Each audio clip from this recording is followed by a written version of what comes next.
तू काय करतोस? काही नाही. काय नाही? दुकान आहे, थोडी जमीन आहे. दुकान भाऊ बघतो, शेत तो राखतो. आणि तू जनावरांना झाडपाला करत फिरतोस. हो, तेही कोणीतरी केलंच पाहिजे. या गावात तुकाराम नावाचं लय मोठं संत आहे असं ऐकलंय. तो कसला संत? का? यो संत नाही. कलियुगी फार संत झाले घरोघर, तशातली याची गत. काय म्हणतोयस? हा, बायको याच्या नावाने शंक करते, मुलं ओरडतात, शास्त्री पंडित बोट मोडतात. असं?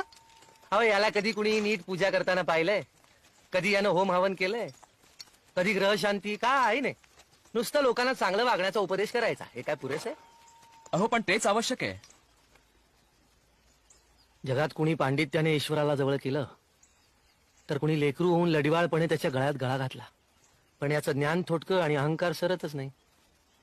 तुम्हाला सांगतो, याचा डंकाच फार वाचला. माणसांची ही रीग, स्वतःलाच भेटायला वेळ नाही, देवाला कुठून भेटणार?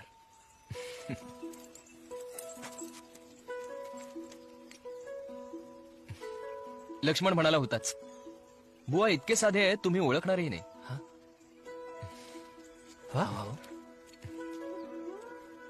तुकोबा हा?